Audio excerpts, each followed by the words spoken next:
So hey guys, welcome back to another videos. कैसे हैं आप सभी लोग? आशा करता हूँ सब अच्छे ही होंगे। जैसे कि मैंने पिछले वीडियो में कहा था कि मैं आपको लूप्स पढ़ाऊंगा, तो मैं लूप्स को अभी लूप्स को लेके आ चुका हूँ। अब हम लूप्स को पढ़ना स्टार्ट करेंगे। अब यहाँ से जो चीज़ें हैं आपकी धीरे धीरे कॉम्प्लिकेटेड होने लगेंगी, तो प्लीज़ अच्छे से देखिए, ध्यानपूर्वक देखिए। और आपको अगर नहीं समझ आ रहा है तो जो मेरे प्लेलिस्ट है उसे एक बार और देखिए, तब आपको ज़्यादा अच्छे से समझ आएगा। मैं वादा करता हूँ कि ये जो मैं प्लेलिस्ट बना रहा हूँ उसमें आपको मैं बेसिक टू एडवांस पूरा सी को सिखा दूँ आपको। तो चलिए शुरू करते हैं लूप्स को। लूप्स इन सी। लूप्स होते क्या हैं? तो लूप जो रहता है वो, जैसे कि हम कोई कंडीशन देते हैं, जैसे हमको कुछ कार्य करना है, कुछ काम करना है और उसे बार बार करना है, वही प्रोसेस को बार बार करना है। तो उसे हम बार बार तो नहीं लिखेंगे, उसे हम एक बार लिखेंगे और वो बार बार एग्जीक्यूट होगा। इसलिए इस कॉन्सेप्ट के लिए लूप्स को लाया गया है, जो कि यहाँ पर आप डेफिनेशन में देख भी सकते हैं कि मैंने जो लिखा है। The loop can be defined as repeating the same process multiple times until a specific condition satisfies। मतलब कि जो लूपिंग जो रहेगा हमारा, वो इसलिए लिखा जाता है क्योंकि हमें जो सेम प्रोसेस करना रहता है मल्टीपल टाइम के लिए, बहुत सारे मतलब उसके लिए बहुत बार प्रिंट करने के लिए, तो उसके लिए हम लूप का यूज करते हैं। और लूप इंड कब होता है? जब उसका कंडीशन सेटिस्फाई हो जाता है, मतलब कंडीशन उसका सेम हो जाता है, तो वो लूप को रोक देता है। लूप्स के लूप्स के यहाँ पास दो प्रकार है, एक एंट्री कंट्रोल लूप है और दूसरा एक एग्जिट कंट्रोल लूप है। और एंट्री कंट्रोल लूप के अंदर दो लूप आते हैं, एक फॉर लूप आता है और एक वाइल लूप आता है। और एग्जिट कंट्रोल लूप के अंदर दो वाइल लूप आते हैं। तो ये सब देख के आप घबराइएगा नहीं, मैं अभी धीरे धीरे सबको समझाता हूँ और आपको एकदम अच्छे समझ आएगा। तो सबसे पहले होता है अपना entry control loop. Anti control loop होता क्या है? तो एंटी कंट्रोल लूप वो होता है, इन देखो जैसे कि डेफिनेशन में लिखाया है, in entry control loop the test condition is evaluated before entering the loop body. The for and while loop are example of entry control loop. लिखना चाहिए था मुझे, यहाँ एंट्री बस लिखा है मैंने। तो एंटी कंट्रोल लूप होता क्या है? जो एंट्री होते ही साथ वो कंडीशन चेक करना स्टार्ट कर दे, उसे हम एंटी कंट्रोल लूप कहते हैं। और एंटी कंट्रोल लूप के दो ठो जो है एग्जांपल, एक फॉर और वाइल लूप है, जो कि अभी आगे चल के मैं पढ़ाऊंगा। दूसरा है अपना exit control loop. In exit control loop the test condition is tested at the end of loop. The loop body will execute at least once whether the test condition is true या false. The do while loop is an example of exit control loop. तो जो exit control loop है वो उसका जो condition होता है वो लास्ट में चेक होता है, लूप के बॉडी के लास्ट में चेक होता है उसका कंडीशन। और लूप जो एग्जिट कंट्रोल लूप होता है वो कम से कम एक बार तो प्रिंट होएगा ही, भले वो कंडीशन ट्रू रहे या फॉल्स रहे, लेकिन वो एक बार प्रिंट जरूर होएगा, एग्जीक्यूट जरूर होगा। और इसका जो एग्जांपल है वो डू वाइल लूप है, एग्जिट कंट्रोल लूप का। ये वीडियोस अभी जो लंबी जाएगी क्योंकि ये जो टॉपिक है ही लंबा है और इम्पोर्टेंट भी है। आगे चल के बहुत सारे काम हम इसी लूप के द्वारा करेंगे, तो इसे समझना आपके लिए बहुत ज़रूरी है। तो जो हम एंट्री कंट्रोल लूप में पढ़े थे फॉर लूप, उसका टाइम आ गया फॉर लूप समझने का।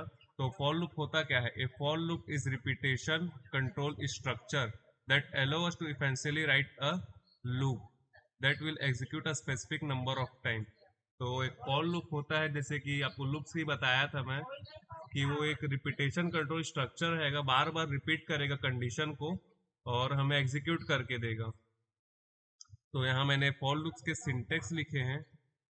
सबसे पहले हम फॉर का कीवर्ड लिखेंगे। याद रखिए, एक फॉर जो लिखा है ये कीवर्ड है। फिर हम ब्रैकेट्स डालेंगे, ब्रैकेट के अंदर हम इनिशियलाइजेशन करेंगे, फिर हम कंडीशन डालेंगे, फिर हम इंक्रीमेंट या डिक्रीमेंट का साइन डालेंगे। उसके बाद हम कर्ली ब्रैकेट्स ओपन करके हमें जो प्रिंट आउट करवाना है, एग्जीक्यूट करवाना है, उसे लिख के कर्ली ब्रैकेट्स क्लोज कर देंगे। अभी ये देखने में आपको समझ नहीं आ रहा होगा, जब मैं जैसे कि अभी एग्जांपल के तौर में आपको बता ही देता हूँ। मैं पेन ले लूँ एक सेकेंड। जैसे कि मैंने यहाँ पास बनाया इंट आई, जिसकी वैल्यू मैं दे देता हूँ अभी 1 दे देता हूँ, ठीक है, ओके। तो यहाँ इनिशियलाइजेशन में मैं लिखूंगा आई भी लिखूंगा तो भी चल जाएगा, और इसके अंदर भी हम इंट लिख सकते हैं, जैसे कि ये इंट आई यहीं पर इनिशियलाइजेशन कर सकते हैं। Int I is equals to 1, यहाँ हम इनिशियलाइजेशन करेंगे। उसके बाद कंडीशन देंगे, जैसे कि आई इज लेस देन 10, और इसके बाद इंक्रीमेंट डिक्रीमेंट में हम आई को प्लस प्लस का जो साइन होता है उससे इंक्रीमेंट कर देंगे। तो ये जो फॉर लूप है कैसे चलेगा अभी मैं आपको बताता हूँ। जैसे कि अभी आई की वैल्यू है 1 है, वो चेक करेगा कंडीशन कि आई की वैल्यू 10 से छोटी है क्या, तो वो देखेगा कि हाँ ये तो छोटी है, तो फिर वो लूप के अंदर आ जाएगा, और लूप के अंदर जो भी लिखा रहेगा उसे वो एग्जीक्यूट कर देगा। फिर दोबारा वो अब उसको इंक्रीमेंट कर देगा, अब आई की वैल्यू 2 हो जाएगी। फिर वो चेक करेगा कि भैया 2 की वैल्यू 10 से कम है क्या, तो बोलेगा हाँ यार ये तो कम है, कंपाइलर बोलेगा कम है। फिर वो जो स्टेटमेंट लिखे रहेगा फिर उसे एग्जीक्यूट कर देगा। तो जैसे मैंने कहा था कि जो लूप का यूज हम करते हैं मल्टीपल प्रोसेस को, मतलब बार बार जो हमें एग्जीक्यूट करना रहता है, बार बार काम करना रहता है, उसके लिए हम लूप का इस्तेमाल करते हैं कि हम एक बार उसको डिफाइन कर दें और उसके बाद वो एग्जीक्यूट होता रहे। ऐसे ही सिमिलरली वाइल लूप्स हैं। अब वाइल लूप्स क्या है भैया, तो वाइल लूप्स भी सेम फॉर लूप की तरह काम करता है, और इसे प्री टेस्टेड लूप भी कहा जाता है। The while loop allow code to be executed multiple time depending upon a boolean condition that is given as a text expression। यही भी पूरा फॉर लूप की तरह काम करता है, बस इसका सिंटेक्स जो रहता है लिखने का वो थोड़ा अलग होता है। तो वाइल लूप को एक प्री टेस्टेड लूप भी कहा जाता है, इसे याद रखिएगा आप। तो वाइल लूप का जो सिंटेक्स है, सबसे पहले हम वाइल कीवर्ड का यूज करेंगे, उसके बाद कंडीशन देंगे, उसके बाद हम स्टेटमेंट देंगे, हमारा एग्जीक्यूट जो भी हमें प्रिंट करवाना है उसे लिखवाएंगे, और जैसे कि यहाँ इंक्रीमेंट डिक्रीमेंट होगा उसे यूज करेंगे। इसमें भी सेम फॉर लूप टाइप का, जैसे कि आई इज लेस देन 10, इसमें ध्यान ना दीजिए, मेरे को बन नहीं रहा है अभी अच्छे से लिखते, बाकी उसे इग्नोर करिएगा, आप बस कॉन्सेप्ट पे ध्यान दीजिए। आई इज लेस देन 10, और उसके बाद वो देखेगा कि कंडीशन हमारा आई इज लेस देन 10 है कि नहीं, अगर होगा तो वो एग्जीक्यूट कर देगा जो लिखा होगा।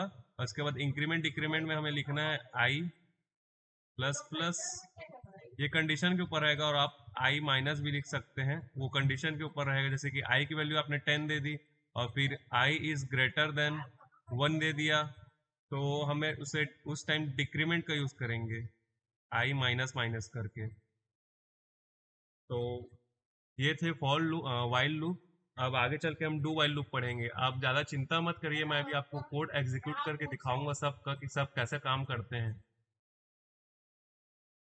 अब आगे बढ़ते हैं डू वाइल लूप में। तो भैया डू वाइल लूप क्या होता है, डू वाइल लूप को भी समझाते हैं डू वाइल लूप क्या होता है। तो in do while loop the execution is terminated on the basis of the test condition. तो जो डू वाइल लूप है वो एग्जीक्यूट उसके टेस्ट कंडीशन के बेसिस में होता है कि कंडीशन कैसे दिया है।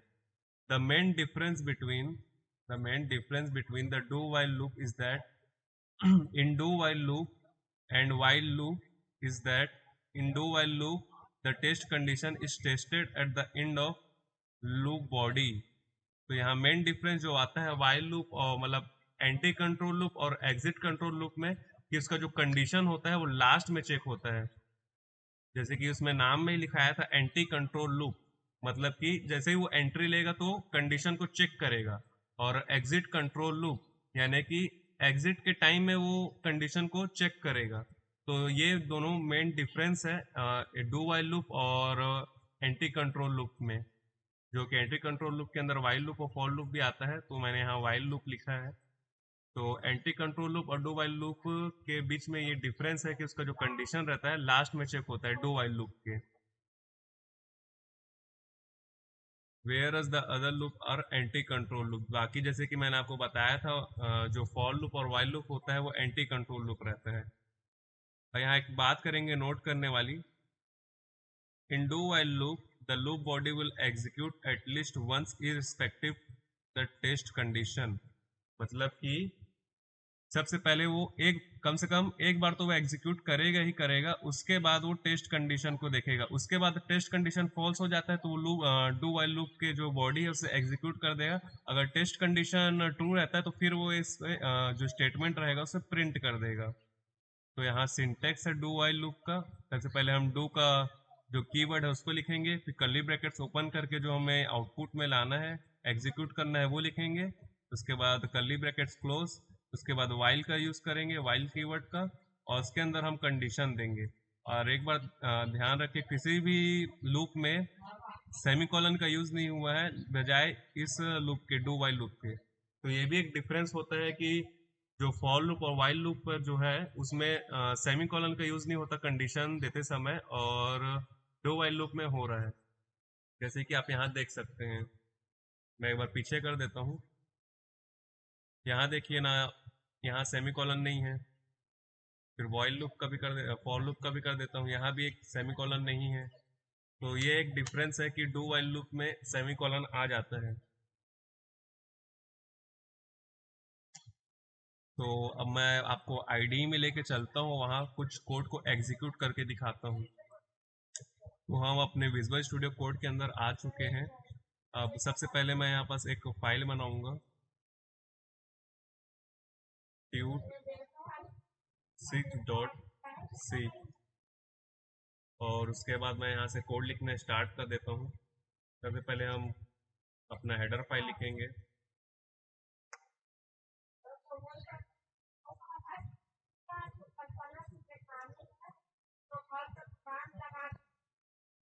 इसके बाद हम इंट मेन लिखेंगे जो कि हमारा ज़रूरी है, इसके बिना तो हमारा काम नहीं होगा।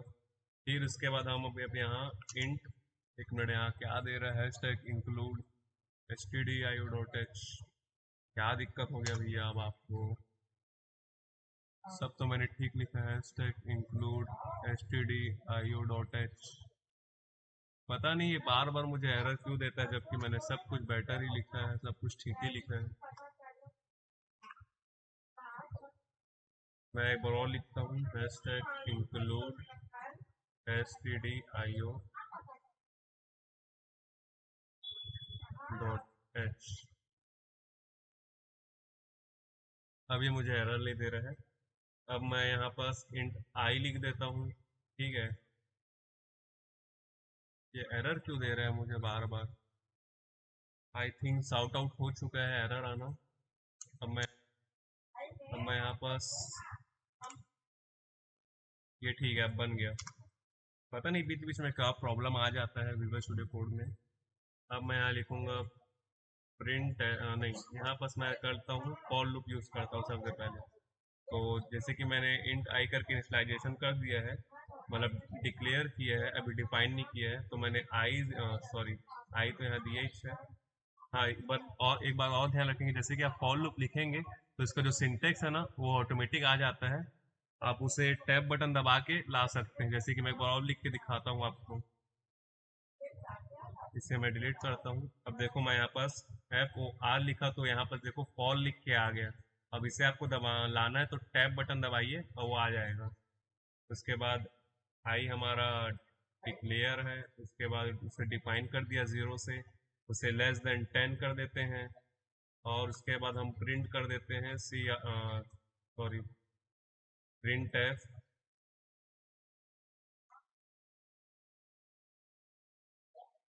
बैक स्लैश एन लगा लेते हैं ताकि न्यू लाइन कैरेक्टर आए, और उसके बाद आई। तो यहाँ पास मेरा क्या प्रिंट होके आएगा, मुझे आपसे जानना है।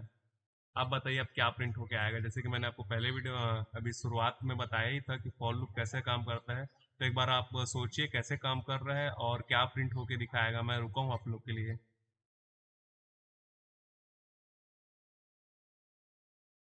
मुझे लगता है आप लोग ने कर लिया होगा, तो चलो मैं इसे अब एग्जीक्यूट करके दिखाता हूँ कि क्या प्रिंट हो रहा है।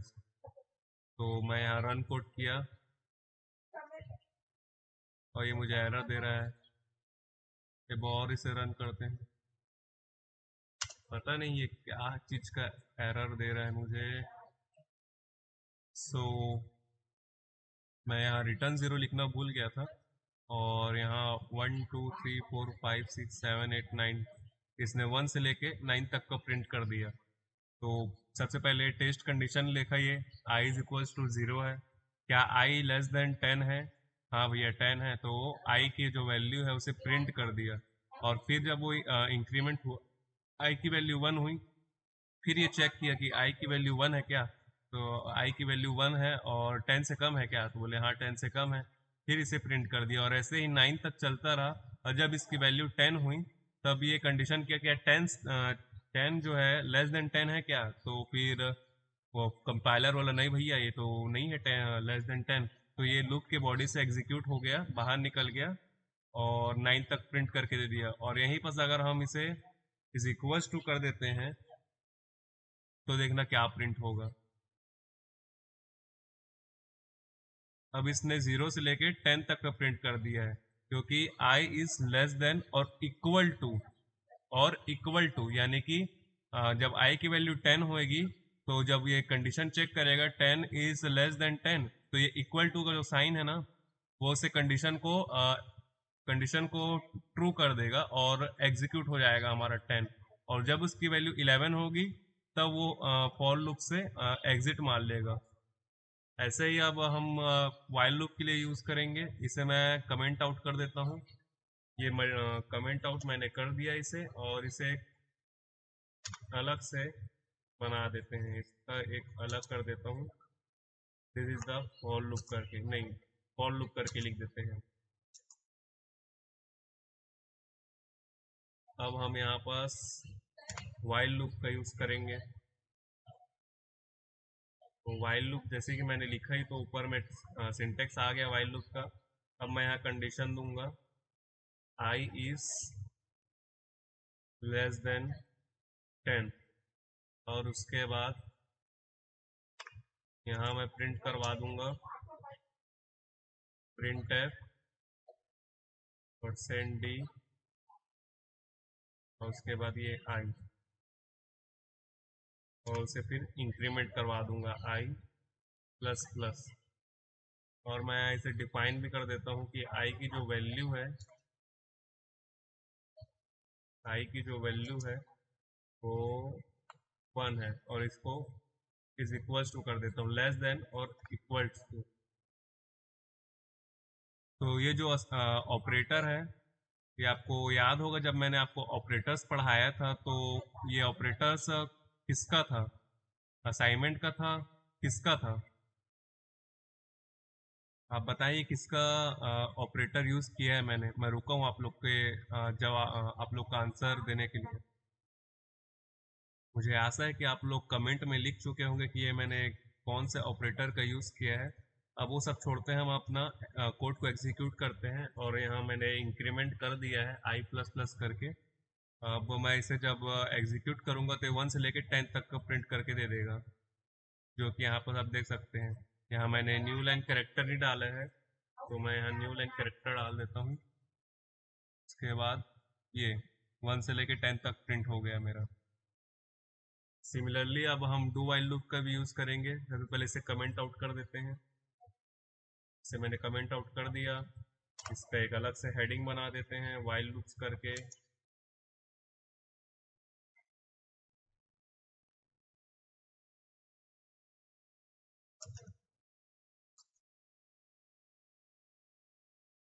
अब हम यहाँ डू वाइल लूप का यूज़ करते हैं।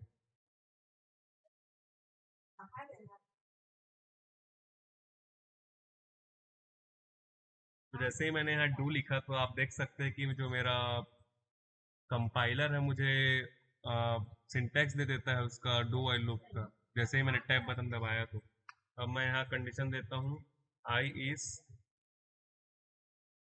एक बार ऐसे करते ग्रेटर देन करते हैं, आई इज ग्रेटर देन 10, और यहाँ मैं लिख देता हूँ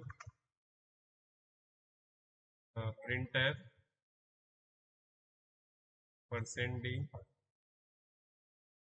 यहाँ आई, और आई को इंक्रीमेंट कर देते हैं। तो अब बताओ क्या प्रिंट होगा। सॉरी, मैंने कॉलन लगा दिया है, कॉलन नहीं लगाना चाहिए था, यहाँ लगाना चाहिए था सेमी कॉलन। तो अब बताओ क्या प्रिंट होगा। मुझे लगता है आप लोग बता सकते हैं क्या प्रिंट होगा कमेंट में। मैं आप लोग के लिए रुका हूँ, आप कमेंट करिए कि इसमें क्या प्रिंट होगा। तो मैं बताता हूँ क्या प्रिंट होगा। सबसे पहले ये कंडीशन को चेक करेगा, i इज ग्रेटर देन 10। वो देखेगा i की वैल्यू तो 1 है। नहीं, सबसे पहले प्रिंट कर देगा i की वैल्यू को, सॉरी सॉरी, i की वैल्यू को प्रिंट कर देगा, 1 प्रिंट कर देगा, और उसके बाद उसे इंक्रीमेंट कर देगा। फिर चेक करेगा i की वैल्यू इज लेस देन 10, तो ये बोलेगा भैया ये तो गलत है, फॉल्स है। तो वो डू वाइल का जो डू वाइल का जो लूप है उससे एग्जिट मान लेगा। जैसे कि मैं आपको प्रिंट करके दिखाता हूँ अभी, एग्जीक्यूट करके। ये देखो, इसने 1 प्रिंट कर दिया और लूप से एग्जीक्यूट हो गया।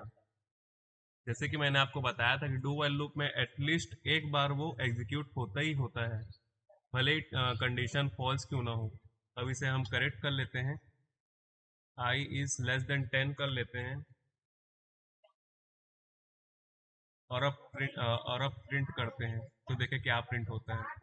1 2 3 4 5 6 7 8 9, एक्सलेस एन लगा के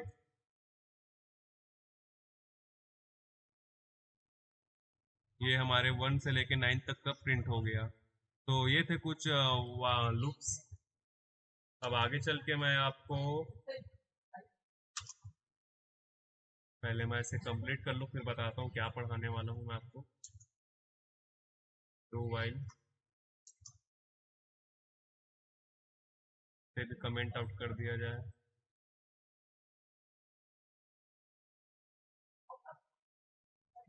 अब आगे चल के हम ब्रेक एंड कंटिन्यू स्टेटमेंट पढ़ेंगे। ब्रेक एंड कंटिन्यू स्टेटमेंट क्या होता है वो अब हम आगे चल के देखेंगे।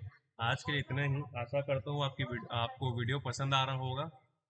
तो धन्यवाद, आज के लिए इतना ही। इस सबको मैं कमेंट आउट कर देता हूँ।